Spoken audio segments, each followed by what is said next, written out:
हाय, कैसे हो? मस्त बढ़िया। आई होप कि आप लोग अच्छे होंगे और अपनी पढ़ाई अच्छे से कर रहे होंगे। तो आज की वीडियो में हम शुरू करेंगे एक्सरसाइज 3.3 का second question.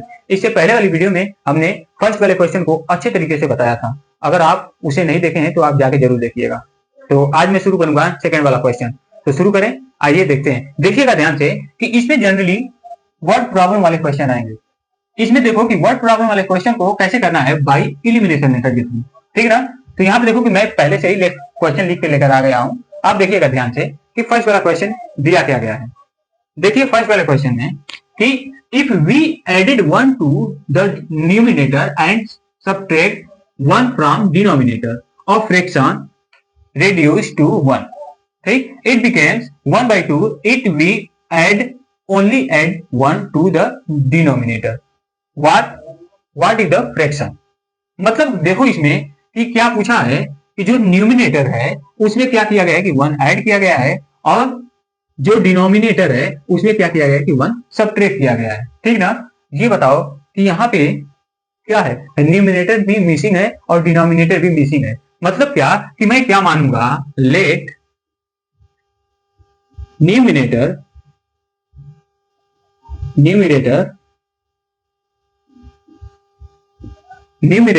Is equal to x. ठीक ना? और मैं मान लिया कि denominator is equal to y. अब मैं एक्स वाई क्यों माना?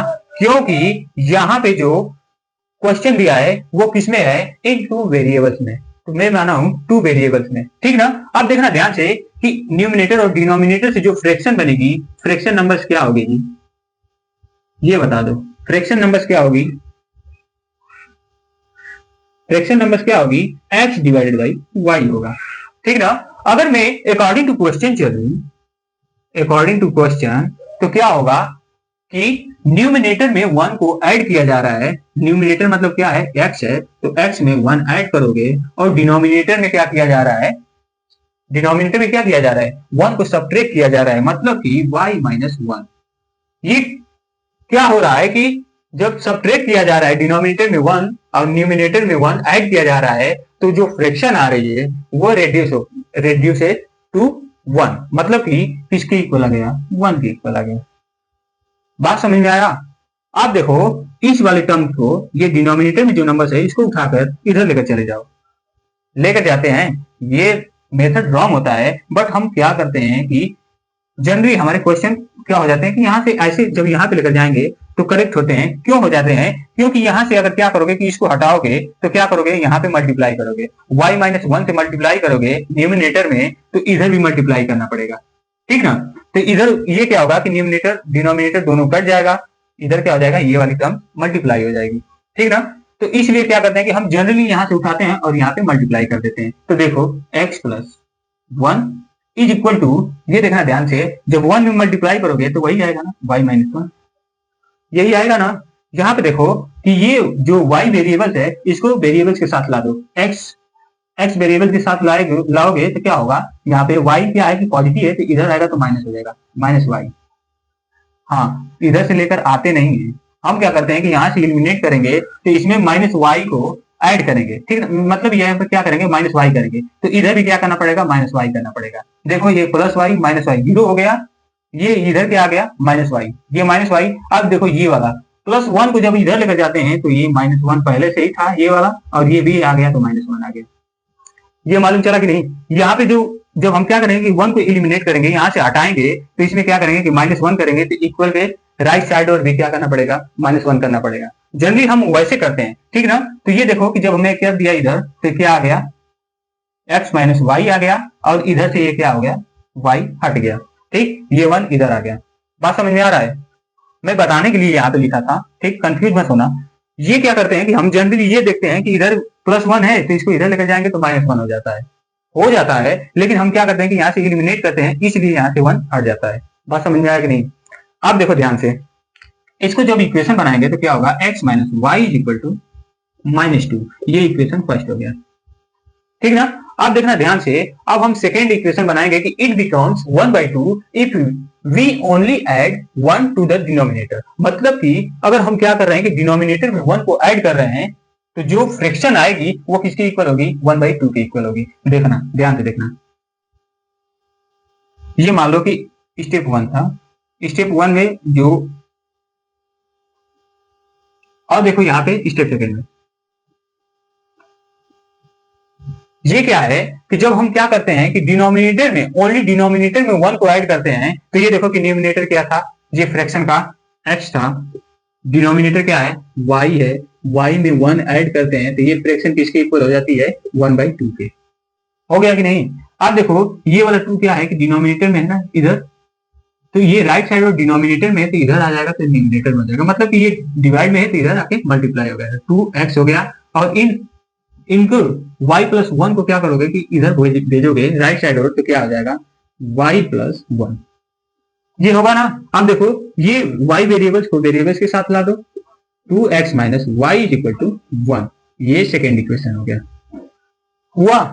अब देखो ध्यान से, मैं क्या कर रहा हूं कि इन दोनों को एलिमिनेट करूंगा, तो क्या करूंगा, इस वाले फर्स्ट वाले इक्वेशन को भी इसके साथ ला दूंगा, ठीक ना।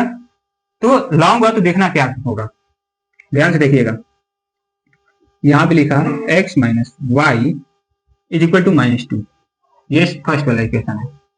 अच्छा हम क्या कर दें कि अगर मैं इसमें, देखना ध्यान से, y वेरिएबल्स और y वेरिएबल्स के कोएफिशिएंट सेम है, तो इनको क्या कर दे रहा हूं कि मैं माइनस कर दूंगा तो ये प्लस हो जाएगा, और ये पहले से माइनस है तो ये दोनों नंबर्स क्या हो जाएंगे, एलिमिनेट हो जाएंगे, हट जाएंगी, हटेंगी तो बस बचेगा क्या, x वेरिएबल्स बचेगा, तो x की वैल्यू फाइंड हो जाएगी, कर दो माइनस, ये -x हो गया, ये माइनस पहले से था तो माइनस प्लस हो गया, ये माइनस तो ये भी क्या हो गया, प्लस हो गया।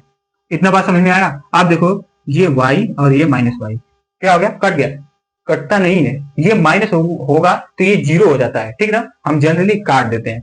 यहाँ पे देखो अब 2x में से x माइनस करोगे क्या आ जाएगा, x = ये क्या होगा, +2 और +1 था, दोनों मिलेगा तो क्या आ जाएगा, 3, x की वैल्यू क्या आ गई, 3 आ गया, आया। अब हम क्या करेंगे कि सब्स्टिट्यूट कर देंगे, किसी भी इक्वेशन में x की वैल्यू सब्स्टिट्यूट कर दो, y की वैल्यू मालूम चल जाएगी, तो क्या करोगे, सब्स्टिट्यूट x इन इक्वेशन 1 में कर दो, 2 में ही कर, 1 में ही कर दे रहा हूं, इन इक्वेशन 1, ठीक ना।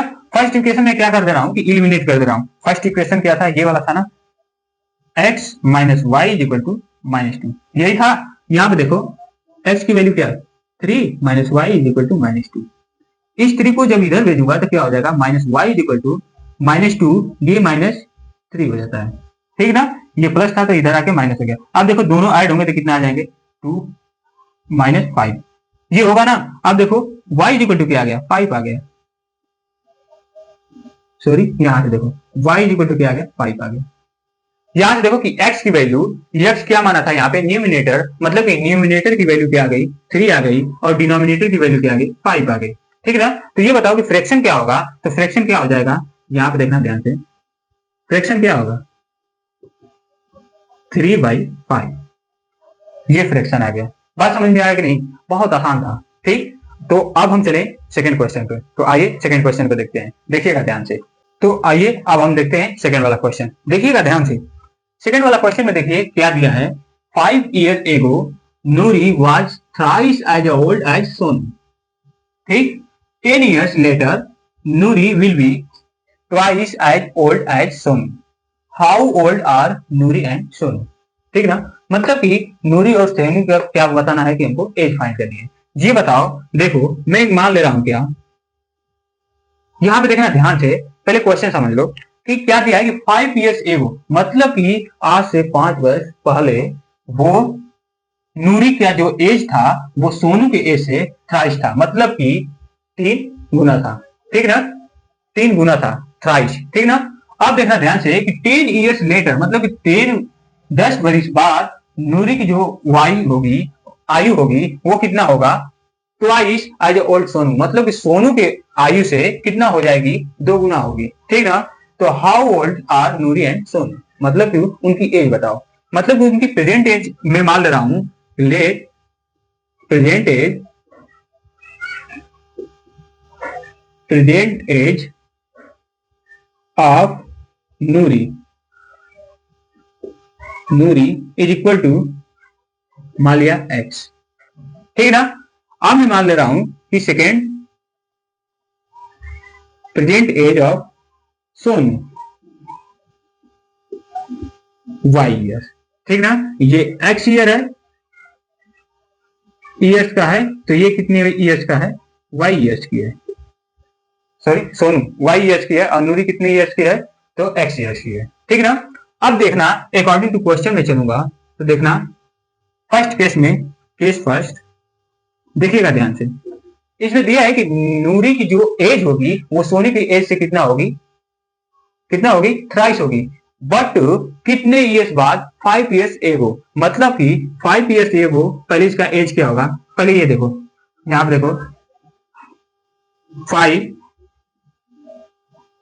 Years ago as, as of नूरी कितना होगा, 5 ईयर्स पहले कितना था इसका एज, x माइनस 5, इतना रहा होगा, इतने ईयर्स की रही होगी नूरी। बात समझ में आ रहा है, मतलब कि अगर मैं कह दूं कि तुम्हारी प्रेजेंट एज, मतलब अभी की एज तुम 10 वर्ष के हो, ठीक ना। अगर मैं कहूंगा कि 5 वर्ष पहले कितने वर्ष की रहे होगे, तो 5 क्या करोगे, कम करोगे ना 12 में से, तो 12 में से 5 कम कर दोगे तो कितना आ जाएगा, 7, मतलब कि 7 वर्ष के रहे होगे। तो बस वही है कि इस पे प्रेजेंट एज में मान लिया हूं क्या, एक्स वर्ष, तो 5 वर्ष पहले कितना रहा होगा, तो एक्स माइनस 5 ईयर्स, ठीक ना। तो ऐसे ही बता दो कि 5 ईयर्स एगो एज क्या होगा, एज ऑफ सोनू कितना होगा, सोनू इज इक्वल टू क्या होगा, y माइनस 5 ईयर्स, ठीक ना। अब देखना ध्यान से कि अकॉर्डिंग टू क्वेश्चन में चलूंगा तो क्या होगा, according to question case 1, case 1 के थ्रू देखूंगा तो क्या होगा कि जब 5 ईयर्स एगो जो नूरी की एज थी वो क्या थी, सोनू की एज से थ्राइस थी, मतलब कि 3 गुना थी, मतलब कि जो नूरी की एज थी, नूरी की एज मतलब x माइनस 5, ये किसके 3 गुना थी, तो सोनू की एज के 3 गुना थी, थ्राइस थी, ठीक ना। तो यहाँ पे देखो कि जब इसको सॉल्व करोगे तो क्या होगा, x minus 5 is equal to, ये क्या होगा 3 इसमें मल्टीप्लाई होगा, जब इसको क्या करते हैं कि ब्रैकेट वाले नंबर्स में मल्टीप्लाई करते हैं तो इसको लेकर जाकर दोनों में मल्टीप्लाई करेंगे, ये क्या होगा 3y माइनस 15, ये होगा। अब ये वेरिएबल्स को साथ में ला दो, तो x minus 3y is equal to, ये क्या होगा 5 इधर लेकर जाओगे तो प्लस हो जाएगा, माइनस 15 ये प्लस 5, ये होगा ना। अब देखो कि जैसे ये होगा तो ये क्या हो गया, अब ये माइनस होगा तो क्या आ जाएगा, 10 आ जाएगा, मतलब माइनस 10 आएगा, क्योंकि माइनस वाले नंबर में से 5 माइनस हो जाएगा, तो यहाँ पे आ गया माइनस 10, मतलब ये क्या हो गया यहाँ पे माइनस 10। बात समझ में आया कि नहीं, ये देखो इक्वेशन जो बना ये फर्स्ट वाला इक्वेशन है। अब देखना ध्यान से कि क्वेश्चन क्या दिया है, क्या पूछा है, ये देखना कि सेकेंड केस में 10 ईयर्स लेटर, मतलब कि 10 वर्ष बाद नूरी की एज क्या हो जाएगी, सोनू की एज की ट्वाइस हो जाएगी, 2 गुना हो जाएगी, मतलब कि ये बताओ कि 10 ईयर्स बाद नूरी की एज क्या होगी, मतलब कि आज के एज से, प्रेजेंट एज से कितना होगा, तो 10 ईयर्स बाद, ऐसे 10 ईयर्स बाद, 10 ईयर्स लेटर, लेटर एज क्या होगा, एज ऑफ नूरी कितना होगा, एज ऑफ नूरी कितना हो जाएगा, x minus plus x plus 10, इसको मैं इधर नीचे लिख दे रहा हूं, यहीं पे लिख दे रहा हूं, एज ऑफ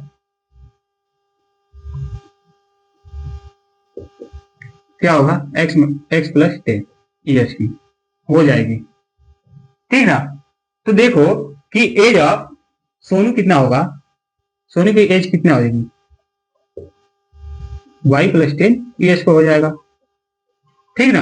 अगर मैं अकॉर्डिंग टू क्वेश्चन चलूंगा तो ये देखना ध्यान से, अकॉर्डिंग टू क्वेश्चन केस 2 में, केस 2 क्या दिया है देखना ध्यान से कि 10 years later Noori will be twice as old as Sonu, मतलब क्या कि नूरी की जो एज होगी x प्लस 10, ये कितना होगा, सोनू की एज क्या ट्वाइस होगा, मतलब कि 2 इंटू वाई प्लस 10, इसके एज के 2 गुना हो गया। अब देखो ये क्या होगा, x plus 10 is equal to, ये क्या होगा 2y प्लस 20, ये होगा, इस 2y को इधर भेजो क्या हो जाएगा, x माइनस 2y, इस 10 को इधर भेजोगे तो माइनस हो जाएगा, मतलब 20 माइनस 10, ये होगा, तो ये क्या आ जाएगा ओवरऑल 10 20 में से माइनस हो जाएगा तो 10 आ जाएगा, ये सेकेंड इक्वेशन आ गया। अब देखो यहाँ पे फर्स्ट इक्वेशन और ये सेकेंड इक्वेशन, ठीक ना। अब दोनों को सॉल्व कर दो। अगर हम क्या कर देंगे कि सब्ट्रैक्ट कर देंगे, ठीक ना।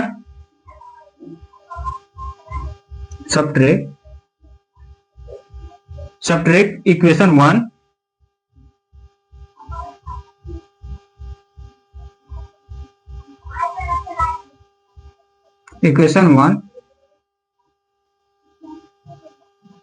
इन इक्वेशन 2, या इक्वेशन 1 में इक्वेशन 2 में मैं क्या कर दूंगा, इक्वेशन 1 से सब्ट्रैक्ट कर दूंगा, ठीक है ना। जैसे ही सब्ट्रैक्ट करूंगा देखना, इक्वेशन 2 में x - 2y = 10, ये सेकेंड इक्वेशन में मैं क्या कर रहा हूं कि x - 3y = -10, यही है ना। सब्ट्रैक्ट कर दूंगा, सब्ट्रैक्ट करूंगा जैसे ही, तो देखना ये क्या हो जाएगा माइनस, ये पहले से ही माइनस था तो ये क्या हो गया प्लस, ये क्या हो गया प्लस हुआ। अब देखो इसको सॉल्व करो, क्या आ जाएगा, ये तो कट जाएगा 0, ये देखो -2y + 3y कितना बचेगा y = ये क्या होगा 20। अब देखो y की वैल्यू क्या आ गई 20, मतलब मैंने क्या माना था present age of Sonu y = कितना ईयर्स का हो गया, ये 20 ईयर्स का हो गया, मतलब कि ये आ गया 20 ईयर्स का, ये 20 ईयर्स का हो गया। तो x की वैल्यू फाइंड कर दूंगा तो क्या मालूम चलेगा, नूरी का एज। तो यहाँ पे x = क्या होगा देखना, इक्वेशन 1 में ही मैं पुट कर दे रहा हूँ, या इक्वेशन 2 में ही पुट कर दो x की वैल्यू। जैसे पुट करोगे y की वैल्यू क्या होगा 2 × 20 = 10, ये होगा। यहाँ पे देखना ध्यान से, इसको सॉल्व करोगे तो क्या आ जाएगा 40 हो जाएगा, 40 होगा। अब देखो इसको जब इधर भेजोगे तो क्या आ जाएगा प्लस हो जाएगा, प्लस होगा तो क्या आ जाएगा, ये ऐसे आ जाएगा 10 + 40, ये आ गया। अब दोनों को ऐड कर दो तो x = क्या आ गया 50 ईयर्स की हो जाएगी। बात समझ में आया, मतलब कि नूरी का एज कितना रहा होगा 50 ईयर्स, ठीक ना।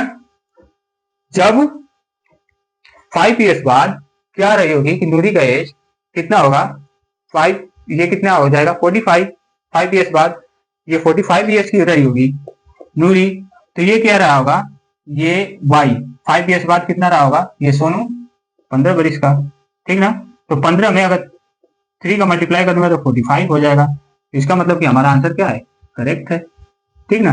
बात समझ में आ रहा है कि नहीं। तो यहाँ पे इनकी प्रेजेंट एज क्या आ गई, एक सोनू की एज आ गई 20 और नूरी की एज आ गई कितना 50 ईयर्स। बात समझ में आया कि नहीं, बात समझ में आया। तो अब हम चलते हैं थर्ड वाले क्वेश्चन को। तो आइए थर्ड वाले क्वेश्चन को देखते हैं। देखिए आइए अब हम थर्ड क्वेश्चन को देखते हैं। क्वेश्चन को ध्यान से देखिएगा। देखिए क्वेश्चन में दिया क्या गया है, the sum of the digits of और 2 digit number is 9, also 9 times this number is twice the number obtained by reversing the order of the digits, find the numbers। मतलब कि देखो ध्यान से कि दिया क्या गया है, इस क्वेश्चन में पूछा गया है कि पहले दिया है क्या कि sum of the digits of a 2 digit number is 9, मतलब कि 2 डिजिट वाला एक ऐसा नंबर है जिनके डिजिट का सम क्या है 9 है, ठीक। और देखना कि जो नंबर जो बन रहा है उसका 9 टाइम्स क्या है कि जब उस नंबर्स को 2 डिजिट वाला नंबर है उसको रिवर्स करके जो नंबर्स बन रही है उसका क्या है कि 2 गुना है, ठीक ना। जो 9 टाइम्स वाली नंबर है जो बन रही है नंबर 2 डिजिट वाली, वो क्या है कि उस नंबर्स का रिवर्स करने पे जो नंबर्स आ रहा है उसका क्या है कि वो नंबर 2 टाइम्स है, मतलब कि ट्वाइस है। नहीं समझ में आया, समझ में आएगा, पूरा देखना ध्यान से। मैं मान लिया क्या, let unit digit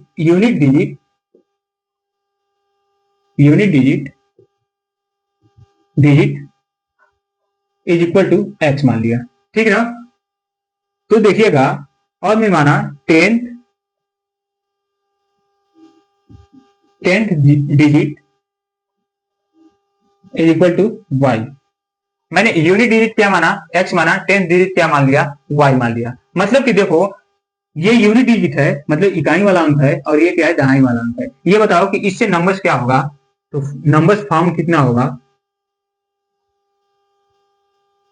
numbers form कितना होगा, नंबर्स क्या बनेगी इसका जब नंबर्स बनाओगे तो ये तो क्या है 10th प्लेस वाली नंबर्स है ना, 10th प्लेस मतलब कि 10 डिजिट वाली नंबर्स है 10th वाला। तो ये देखो कि ये क्या होगा, इसमें 10 का मल्टीप्लाई होगा, तो ये क्या होगा 10y + यक्स। ये नंबर बनेगी कि नहीं, ये देखो नहीं समझ में आएगा, देखना ध्यान से। अगर मैं मान लिया कि 12 है, ठीक ना, अगर मैं इसको क्या कर दूं कि 10 प्लस 2 हुआ, देखना ध्यान से कि ये क्या है कि 10 प्लेस वाली नंबर है, ये 1 वाला, ठीक ना। तो 1 में अगर मैं क्या कर दूंगा, ये देखना है ऐसे, 1 में मैं क्या कर दूंगा कि 10 से मल्टीप्लाई कर दूंगा और प्लस 2 कर दिया। क्या अंतर हो गया, ये 10 प्लेस वाली नंबर है तो इसमें क्या कर दिया कि 10 को मल्टीप्लाई कर दिया तो कितना आ गया, 10 आ गया, और प्लस 2 12 आ गया। बात समझ में आ रहा है कि नहीं। इसलिए यहाँ पे क्या है कि 10th डिजिट वाली नंबर है, तो इसका मतलब क्या किया हूँ कि y में 10 से मल्टीप्लाई किया हूँ और plus x, unit digit number है तो प्लस यक्स कर दिया, ठीक। नंबर 2 डिजिट वाली नंबर बन गई ये वाला, ठीक ना। लेकिन कंडीशन दिया है क्या कि अगर मैं अकॉर्डिंग टू क्वेश्चन चलूंगा तो फर्स्ट वाला केस क्या दिया है, देखना ध्यान से। अकॉर्डिंग टू क्वेश्चन केस देखना ध्यान से, केस 1 इसमें दिया है क्या कि इनके डिजिट का सम जब कर रहे हैं तो किसके इक्वल आ रहा है, 9 के, मतलब कि x plus y is equal to क्या होगा, 9 होगा। ये इक्वेशन 1 आ गया, ठीक ना। अब देखना ध्यान से, अब सेकेंड डिजिट वाली नंबर्स, केस सेकेंड देखना, केस सेकेंड में क्या दिया है कि जो नंबर्स बन रही है इसका 9 टाइम्स किसके इक्वल है, इसके रिवर्सिंग, जो रिवर्स करने पे नंबर्स बनेगी उसका ट्वाइस है। मतलब कि पहले देखो कि इसका रिवर्सिंग नंबर्स क्या बनेगा, यही भी बना दे रहा हूं, यही भी बना दे रहा हूं, reversing form numbers,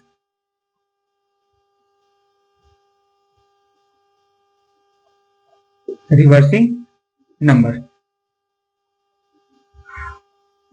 reversing numbers क्या होगा, तो देखो इसको क्या कर दोगे, जो यूनिट पे था इसको क्या कर दोगे, 10th डिजिट वाले नंबर्स पे ला दोगे, मतलब 10th प्लेस पे ला दोगे, और ये जो है कि ये जो 10th प्लेस पे था इसको यूनिट पे ला दोगे, तो नंबर्स क्या फॉर्म होगी, 10x प्लस वाई, यही फॉर्म होगी ना, ठीक। रिवर्स करने पे तो देखो केस सेकंड में क्या दिया है कि आल्सो 9 टाइम्स दिस नंबर्स, मतलब कि जो नंबर्स बन रही है इसका 9 टाइम्स 10y प्लस x, इसका 9 टाइम्स क्या हो रहा है कि रिवर्सिंग जो नंबर्स बन रही है उसका 2 टाइम्स है, 2 टाइम्स के इक्वल है, मतलब कि 10x प्लस वाई इंटू 2, ये आ गया, ठीक ना। अब इसे एक इक्वेशन बना लो, बनाओगे ये क्या होगा, देखो यहाँ पे 90y plus 9x is equal to ये क्या होगा, 20x प्लस 2y, यही होगा ना।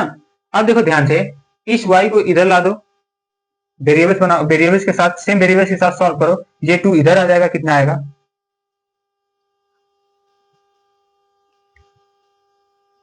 ये क्या होगा, देखना ध्यान से, ये इधर आएगा तो क्या होगा, यहाँ पे 90y minus 2y is equal to, इस 9 को इधर लेकर चले जाओ तो क्या होगा, 20x माइनस 9x, ये था, ठीक ना। इसको सॉल्व करो, क्या आएगा, 88y, यही आएगा ना। और उसके बाद इसमें क्या होगा, 11x, यही होगा ना।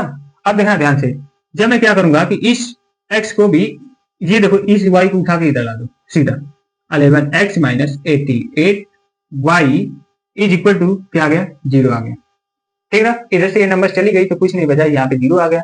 अब देखना ध्यान से, यही इक्वेशन क्या आ गया, सेकंड आ गया, ठीक ना। इक्वेशन फर्स्ट ये आ गया था यहाँ पे, और ये क्या है कि इक्वेशन सेकंड आ गया। अब देखो यहाँ पर 11 दिया है और 88 दिया है, ठीक ना।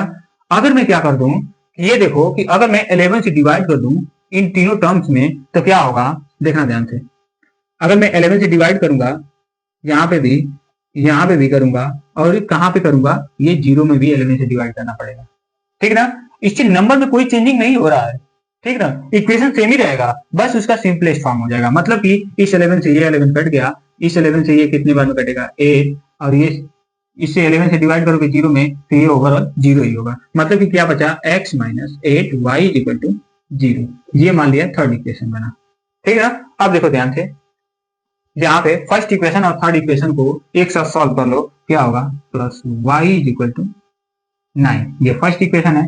थर्ड एंड फर्स्ट इक्वेशन से जब मैं सॉल्व किया तो ये देखो वेरिएबल्स, एक्स वेरिएबल्स के कोएफिशिएंट सेम है, इसका मतलब कि इसको डायरेक्ट माइनस कर दो, ये भी माइनस हो गया, इज इक्वल टू ये क्या हो गया, माइनस हो गया।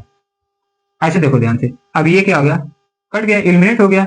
यहाँ पे देखो माइनस वाई और माइनस 8 कितना बचा, minus 9y is equal to minus 9, ये माइनस है 9, ठीक ना। ये हो गया, तो y इक्वल टू क्या होगा, -9 डिवाइडेड बाई -9। ये देखो माइनस माइनस क्या होगा, डिवाइड होगा तो प्लस हो जाएगा, और 9 से 9 कटेगा तो कितना आ जाएगा, 1 आ जाएगा। मतलब कि 9 y इक्वल टू क्या आ गया, 1 आ गया। y इक्वल टू 1 आ गया, तो यहाँ पे इक्वेशन 1 में सब्स्टिट्यूट कर दो y की वैल्यू। y की वैल्यू जैसे ही सब्स्टिट्यूट करोगे, substitute y in equation 1, in equation 1 में जैसे ही सब्स्टिट्यूट करोगे क्या होगा, x plus 1 is equal to 9। तो x इज इक्वल टू क्या होगा, 9 minus 1। x is equal to क्या आ गया, 8 आ गया। ठीक ना, x इज इक्वल टू 8 आ गया, y इज इक्वल टू क्या आ गया, 1 आ गया। अब देखो ध्यान से कि जो नंबर जो फॉर्म किए गए थे, इसमें देखो ये फर्स्ट वाला नंबर, इसी नंबर को फॉर्म किया गया था ना। तो यहाँ पे क्या करोगे, y की जगह पे y पुट कर दोगे, y की वैल्यू, और x की जगह पे x की वैल्यू पुट कर दोगे। मतलब कि वह नंबर क्या हो जाएगी, यहाँ पे देखो 10 इंटू वाई की जगह पे क्या पुट करोगे, 1 प्लस x की जगह पे 8 पुट करोगे। जैसे ही सॉल्व करोगे ये क्या आ जाएगा, 10 1 जा 10, मतलब कि 10 के इक्वल। यहाँ पे देखो क्या आ गया, 10 प्लस 8 क्या आ जाएगा, 18। मतलब कि वह नंबर क्या होगी, 18 होगी। बात समझ में आया कि नहीं, बात समझ में आया, बहुत आसान था। ठीक, आंसर इसका क्या आएगा, 18 आएगा। मतलब वो नंबर्स कौन सी होगी, 2 डिजिट वाली नंबर्स कौन सी होगी, 18 नंबर्स होगी। ठीक है ना। तो आइए अब हम देखते हैं फोर्थ वाले क्वेश्चन को। तो चलिए फोर्थ वाले क्वेश्चन शुरू करते हैं, देखिएगा। तो अब आइए फोर्थ वाले क्वेश्चन को देखते हैं। देखिएगा फोर्थ वाला क्वेश्चन, फोर्थ वाले क्वेश्चन में देखिएगा कि दिया क्या गया है। यहाँ पे लिखा है कि Meena went to a bank to withdraw 2000 rupees, मतलब कि 2000 रुपया विथड्रॉ करने के लिए वो बैंक गई। कौन, Meena. She asked the cashier to give her 50 rupees and 100 rupees notes only। मतलब कि वो क्या कही, कैशियर से कही कि हमको नोट्स किसका चाहिए, एक तो 50 रुपए का और 100 रुपए का, मतलब कि नोट्स चाहिए। ठीक ना, जो भी 2000 का, 2000 में कितना, 50 का नोट्स और 100 का नोट्स चाहिए। ठीक, Meena got 25 notes in all, मतलब कि उसको कैशियर क्या किया कि 25 नोट्स दिया, कितने कितने के, 50 और 100, मतलब 100 रुपए के नोट्स दिए। ठीक ना। तो यहाँ पे देखो कि ये क्या पूछा है कि find how many notes for 50 rupees and 100 rupees she receive, मतलब कि वह 50 रुपीज के कितने नोट्स प्राप्त की और 100 रुपीज के कितने नोट्स प्राप्त की। बात समझ में आया। तो हमको क्या करना है, देखना ध्यान से। यहाँ पर हमको ये नहीं मालूम है कि 50 रुपए के नोट्स कितने हैं और 100 रुपए के नोट्स कितने हैं। जब नहीं मालूम है, जो नहीं मालूम है उसी को क्या मान लो, एक वेरिएबल्स मान लो। वेरिएबल्स में देखना क्या, मैं मान लिया let notes of 50 rupees, 50 rupees is equal to x. ठीक ना, 50 रुपीज के नोट्स कितने हैं, एक्स हैं। और देखना ध्यान से, नोट्स ऑफ 100 रुपीज, ये क्या हो गया, वाई में मान लिया। ठीक ना। तो ये बताओ कि जब एक्स 50 के एक्स नोट्स हैं, तो ये बताओ कि कितने मनी हो गए, मतलब 50 के कितने रुपये हो जाएंगे, 5 या 50 एक्स रुपीज होगा। ठीक ना।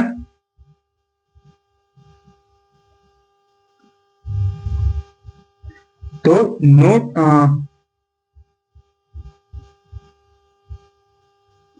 ये ऐसे लिख लो, रुपीज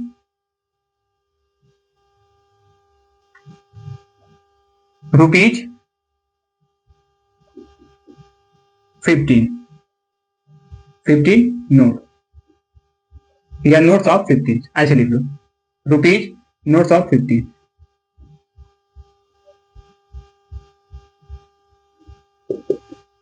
पचास के कितने रुपए हो जाएंगे, टोटल कितने हो जाएंगे, एक्स माना था ना, एक्स नोट था, तो कितना हो जाएगा, 50 एक्स, इतना रुपीज हो जाएगा। बात समझ में आया, ये इतना रुपीज हो गया, इधर लिख दे रहा हूं, इतना रुपीज हो गया। तो ये बताओ कि y के भी, ये 100 के भी कितने रुपीज हो जाएंगे, 100 के कितने रुपीज हो जाएंगे, notes of rupees 100 is equal to क्या होगा, 100 वाई रुपीज, ये होगा। बात समझ में आया कि नहीं। आप देखना ध्यान से, पहले देखना कि अकॉर्डिंग टू क्वेश्चन में चलूंगा, तो फर्स्ट वाला देखना, अकॉर्डिंग टू मैं क्वेश्चन चला, तो ये देखो कि मैं माना था 50 के नोट्स कितने थे, एक्स थे, और 100 के नोट मतलब 100 के नोट्स कितने थे, वाई थे। मतलब कि इन दोनों को अगर टोटल करूंगा, ऐड करूंगा, कितने नोट्स के इक्वल होंगे? 25 नोट्स के इक्वल होंगे। मतलब कि दोनों को जैसे ही मैं ऐड किया, x plus y equal to क्या आ गया? 25। फर्स्ट इक्वेशन बन गया, ठीक ना। सेकेंड इक्वेशन देखना कि 50 के में मान लिया था कि x नोट थे, तो ये बताओ कि कितने रुपीज हो गए टोटल? x नोट में कितने रुपीज हो गए 50 के? तो 50x रुपीज हो गया। और ये 100 के कितने हो गए? तो 100y रुपीज हो गया। बात समझ में आया कि नहीं? जब दोनों को टोटल करूंगा, ऐड करूंगा, तो किसके इक्वल होगा? 2000 के इक्वल होगा, मतलब 2000 रुपये के इक्वल होगा। तो केस सेकेंड में देख लो, ये क्या होगा? ये केस फर्स्ट था। देखना ध्यान से कि जब ये 50 के नोट्स कितने हो गए, सॉरी x के नोट्स 50 वाले कितने हो गए? तो 50x plus 100y is equal to 2000, इतना रुपये। ये इक्वेशन सेकेंड हो गया। अब देखो इक्वेशन फर्स्ट एंड सेकेंड, ये देखना ध्यान से। अभी देखो कि ये बहुत बड़ा इक्वेशन बना है ना। देखो अगर मैं क्या करूंगा कि इन तीनों टर्म्स में अगर मैं 10 से डिवाइड कर दूं तो 10 से डिवाइड कर दूं तो देखना ध्यान से, या 15 से ही डिवाइड कर दो। 15 से ही डिवाइड करोगे तो ये क्या होगा? यहाँ पे भी 15 से डिवाइड करोगे और 100y में भी 15 से डिवाइड करोगे और इज इक्वल टू इसमें भी 15 से डिवाइड करोगे। मैंने सब में डिवाइड किया 15 से, ठीक ना। इनके टर्म में कोई चेंजिंग नहीं हुआ, लेकिन ये जो इक्वेशन बनेगा वो और छोटा इक्वेशन हो जाएगा। इसलिए मैं क्या किया कि पहले डिवाइड कर दिया। अब देखो ये 15 से ये कट गया, ओनली x बचा, यहाँ पे ये कट गया तो 2 बच गया, 2y बच गया, और यहाँ पे 15 से मतलब ये 0 से 1 0 कट गया, 5 से कटाओगे तो ये कितना? 14 बार कट गया। देखो न्यू इक्वेशन क्या बन गया? x plus 2y is equal to 40, ये थर्ड इक्वेशन बन गया। अब देखो ये छोटा हो गया ना। अब देखो ध्यान से, तो ये फर्स्ट इक्वेशन और थर्ड इक्वेशन दोनों को एक साथ सॉल्व कर दो। सॉरी ये y है यहाँ पे, इज इक्वल टू क्या आ गया? 25। ये इक्वेशन 1 था। अब देखो इन दोनों को हम क्या कर देंगे? सब्ट्रैक्ट कर देंगे। तो सब्ट्रैक्ट कर दो, ये माइनस हो गया, ये भी माइनस हो गया। सब्ट्रैक्ट करोगे ये क्या होगा? x x कट जाएगा, ये क्या बचेगा? y is equal to 25 minus करोगे तो कितना आएगा? 5 मतलब 15 हो जाएगा। y इज इक्वल टू 15 आ गया। ये देखो कि 100 के नोट्स कितने थे? y थे, तो y नोट्स मतलब कितने आ गए? 50। मतलब कि उसको जो नोट्स दिया कैशियर, मीना को जो नोट्स कैशियर दिया वो 100 रुपए के कितने नोट्स थे? तो 15 नोट्स थे, ठीक ना। अब अगर मैं x की वैल्यू फाइंड कर लूंगा तो क्या मालूम चल जाएगा कि उसको 50 के नोट्स कितने मिले। यहाँ पे देखना ध्यान से। अगर मैं इक्वेशन वन ही में मैं पुट कर दे रहा हूँ y की वैल्यू, जैसे ही पुट करूंगा ये सॉरी यहाँ पे 15 होगा, 15 इज इक्वल टू 25, ठीक ना। यहाँ पे देखो x इज इक्वल टू क्या होगा? 25 माइनस 50, क्या आ जाएगा? 10। मतलब कि x इज इक्वल टू क्या आ गया? 10। मतलब कि 50 के कितने नोट्स आ गए? 10 आ गए, 10, ठीक ना। अब दोनों को ऐड करोगे तो कितना हो जाएगा? 25। मतलब कि टोटल इसको कितने नोट्स मिले थे? 25 नोट्स मिले थे। इसका मतलब कि हमारा आंसर क्या है? करेक्ट है। बात समझ में आया कि नहीं? बहुत आसान था, ठीक है ना। बात समझ में आया? तो अब हम चलते हैं लास्ट क्वेश्चन 5 वाले। तो आइए देखते हैं 5 एंड लास्ट क्वेश्चन देखते हैं। देखिएगा ध्यान से, क्वेश्चन में दिया क्या गया है कि दिया है कि all lending library has a fixed charges for the first 3 days and an additional charge for each day. Thereafter, Sarita paid 27 for a book kept for 7 days. 27, ठीक ना। अब देखो कि why Shashi paid 21 for the book she kept for 5 days. 21 rupees. Find the extra charge and the charges of each extra day. देखना ध्यान से, मैं इसको हिंदी में एक्सप्लेन कर दे रहा हूं, आपको अच्छी तरीके से समझ में आ जाएगा। देखिएगा ध्यान से। दिया है क्या कि लाइब्रेरी है, उसमें क्या है कि एक चार्जेस फिक्स किए गए हैं। मतलब कि पहले 3 days के लिए एक फिक्स चार्ज है, उसके बाद और उसमें एडिशनल चार्ज भी लग रहा है। मतलब क्या? एडिशनल चार्ज किस पे लगेगा? पर डे, मतलब कि एवरी डे लगेगा। तो देखो कि सरिता क्या कर रही है कि एक बुक को रखने के लिए कितने दिन तक? 7 days के लिए रखने के लिए वो कितना रुपीज पेड की? 27 रुपीज दी, ठीक ना। और ये सुशी क्या किया? कितना पेड रुपीज की? तो ये 5 days के लिए बुक को रखने के लिए कितने रुपीज दी? 21 रुपीज दी, ठीक ना। तो हमको क्या फाइंड करना है? बताना है कि फिक्स चार्जेस बताओ और एक्स्ट्रा डेज का जो चार्ज है वो बताओ, ठीक ना। देखना ध्यान से। हमको ना तो फिक्स चार्ज मालूम है ना तो एडिशनल चार्ज, मतलब कि पर डे वाला चार्ज ना मालूम है, ठीक ना, जो एक्स्ट्रा चार्जेस आएंगे। तो देखना मैं मान ले रहा हूं क्या, लेट फिक्स चार्ज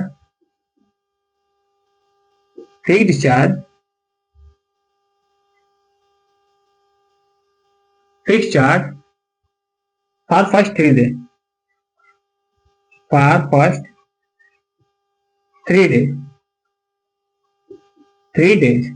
ठीक है। फर्स्ट तीसरे दिन के लिए जो फिक्स चार्ज होगा उसको मैं मान लिया क्या, एक्स रुपीज, ऐसे मान ले रहा हूँ, रुपीज एक्स रुपीज, ठीक ना। और जो एडिशनल चार्ज लग रहा है क्या, एवरीडे,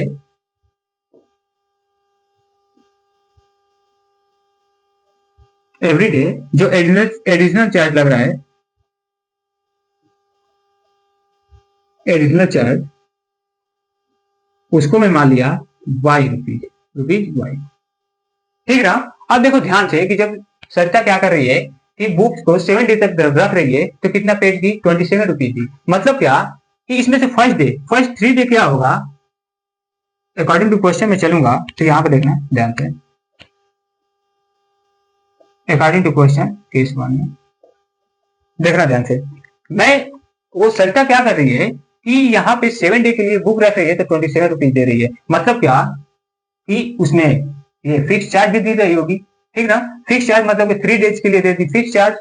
अब बचा कितने डेज, 4 डे में वो 4 डे में क्या करेगी, एवरीडे वाला चार्ज देगी, एडिशनल चार्ज देगी, मतलब कितना रुपीज देगी, पर डे वाई रुपीज दे रही है। तो ये बताओ कि वह मतलब कि 4 डेज के लिए कितने रुपीज देगी, मतलब 4y देगी। मतलब कि ये क्या हो गया यहाँ पे 4y, यही दोनों मिलके क्या हो जा रहा है, टोटल कितने रुपीज दे रही है उसमें, इंक्लूडिंग फिक्स चार्ज और एडिशनल चार्ज, कितने रुपीज दे रही है, 27 रुपीज। ये क्या हो गया, फर्स्ट इक्वेशन हो गया, ठीक ना।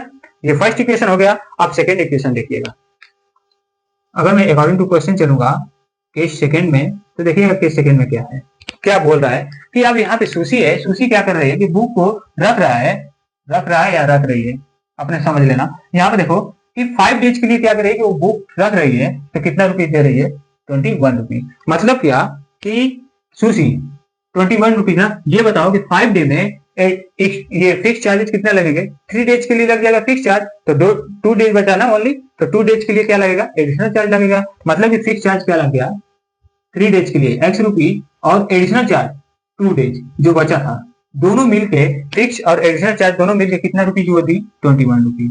ये आ गया इक्वेशन सेकेंड।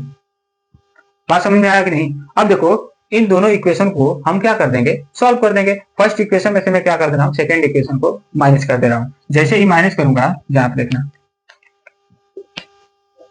मैं निकाल दे रहा हूं क्या, x plus 4y is equal to 27, first equation. Second equation क्या है, x plus 2y is equal to 21, ये आ गया सेकेंड इक्वेशन। अब देखना ध्यान से, जैसे ही मैं इसको माइनस करूंगा, ये माइनस, ये भी माइनस, ये भी माइनस, ये क्या हो जाएंगे, x कट गया, ये यहाँ पे क्या बचा, ओनली 2y बचा। 2y इज इक्वल टू यहाँ पे क्या होगा, ये 6, और ये क्या होगा, 6 ही होगा ना, हाँ बस ओनली 6 बचेगा, 6 हुआ। y इज इक्वल टू क्या आ गया, 6 डिवाइडेड बाई 2, कितना आ गया 3, मतलब y की वैल्यू क्या आ गई 3। अब देखो जो एवरीडे एडिशनल चार्ज लग रहा था वो कितने रुपीज आ गया, 3 रुपीज आ गया। बात समझ में आया कि नहीं।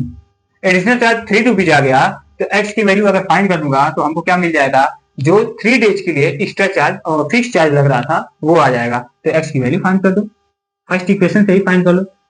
y क्या होगा, 4 इंटू 3 इज इक्वल टू 27, ठीक ना। तो x इज इक्वल टू क्या होगा, ये 12 होगा तो इधर जाएगा तो माइनस हो जाएगा, 27 माइनस 12, ये होगा 5 1।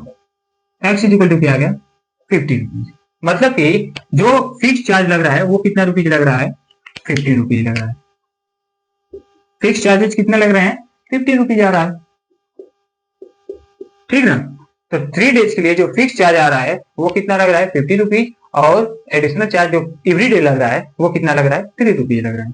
बात समझ में आया कि नहीं, बहुत था। मैं उम्मीद करता हूं कि आपको ये क्वेश्चन अच्छे तरीके से समझ में आएगा। तो अब हम मिलेंगे नेक्स्ट वीडियो में नेक्स्ट टॉपिक के साथ। तब तक के लिए खुश रहें, मस्त रहें, और हाँ अपनी पढ़ाई जरूर करते रहिएगा। मिलते हैं कल। बाय।